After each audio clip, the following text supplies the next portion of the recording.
तुम्ही पाहू शकता की V1 जातीची तुतीची लागवड इथं केलेली आहे। तर ह्या तुतीची लागवड तुम्ही तुमचं जे शेळीपालन जे इतर जे पशुपालन आहे याच्यामध्ये पण तुम्ही लागवडीसाठी करू शकता। तर तुतीचा प्रामुख्याने जे वापर होतो तर तो वापर फक्त जे रेशीम कोश आहे रेशीम कोश तयार करण्यासाठी करते।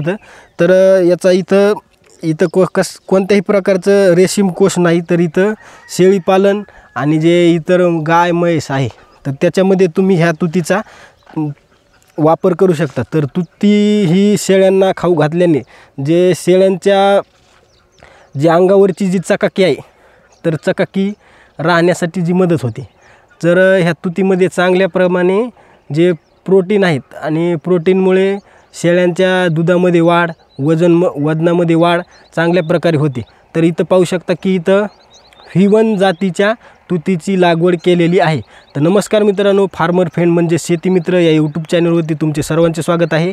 मित्रांनो, चॅनलवरती नवीन असाल तर चॅनलला सबस्क्राईब नक्की करा, जेणेकरून येणारे जे प्रत्येक व्हिडिओची नोटिफिकेशन तुम्हाला मिळत राहील। तर इथं तुतीची जी V1 जातीची जी तुती आहे तर ह्या तुतीची लागवड केलेली। तर लागवडीची कशा प्रकारे केलेली आहे आजच्या या व्हिडिओमध्ये तुम्हाला दाखवणार आहे। डायरेक्टली जमिनीवरची जी सरी आहे तर सरी पाडून याची लागवड केलेली आहे आणि 2 रोपामधलं जे अंतर आहे तर अंतर तुम्ही पाहू शकता की इथं एक झाड आहे आणि इथं एक झाड आहे। तर याच्यातलं अंतर आहे 1.5 ते 2 फुटापर्यंत याचं अंतर ठेवलेलं आहे। आणि याची लागवडीची जी पद्धत आहे लागवडीची जी पद्धत तुम्ही कोणत्या पण ऋतूमध्ये याची लागवड करू शकता।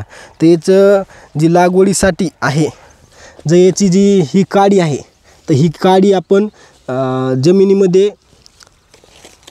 तुम्हाला दाखवतो। जे अशा प्रकारे ही जी काडी असते तर अशी काडी आपण अशी जमिनीमध्ये अशी लावू शकतो। तर अशा प्रकारे इथं लागवड केलेली तुतीची आणि याची कापणी एकदा जर तुम्ही लावली तर याचं जे याच्यापासून मिळणारा जे चारा आहे तर तुम्हाला 5 ते 7 वर्षापर्यंत याची ह्या तुतीची तुम्ही जी आहे कापणी घेऊ शकता। तर अशा प्रकारे इथं याची पहिली कटिंग झालेली, तर याची जी पहिली कटिंग झालेली आहे तर तुम्ही पाहू शकता की किती मोठ्या प्रमाणात ह्या जे तुती आहे तर तुतीला चांगल्या मोठ्या प्रमाणात इथं फुटवे आहे। तर तुम्हाला दुसऱ्या वेळेसचे फुटवे दाखवतो बघा किती आलेली। हे बघा 1 2 3 4 5 6 आणि 7 8 आणि 9। आता हे दुसऱ्याच वेळेस समजा याची पहिल्याच वेळेस हिची कापणी केलेली आहे आणि दुसऱ्या वेळेस जर आता इथून हे प्रत्येक झाडाला इथून कट होणार तर याचे तुम्ही पाहू शकता की किती मोठ्या प्रमाणात जे आहे याची फुटव्याची संख्या ह्या तुतीची होणार आहे।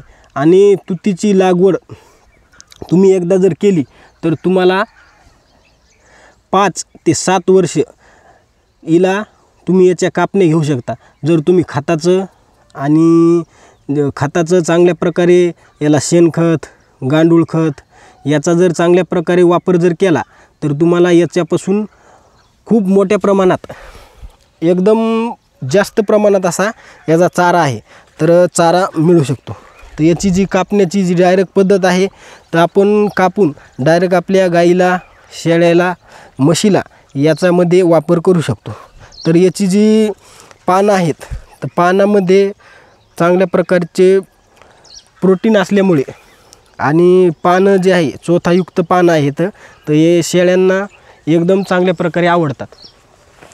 तर V1 जातीच्या जी तुतीची लागवड केलेली आहे तर तुम्ही पानाची साईज जी पाहू शकता की एकदम खूप जास्त मोठ्या प्रकारची अशी साईज आहे। तर हे शेळ्यांना जर तुम्ही तुती टाकली तर शेळ्यांना पानं बी खाऊन घेतात आणि जी साल आहे तर याच्या सालीसकट शेळ्या खूप मोठ्या आवडीने याला खाऊन घेतात। तर याला जी पाणी देण्याची पद्धत आहे तर इथं जे सरी केलेली आहे तर सरी केलेली आहे तर डायरेक्टली इथं पाहू शकता की याचं डायरेक्ट असं पाणी दिलेलं आहे। तर आता काही जे काड्या आहेत तर काही काड्या अशा लावलेल्या आहेत तर काही म्हणजे निघाल्यात नाही, मेलेले आहेत बघा।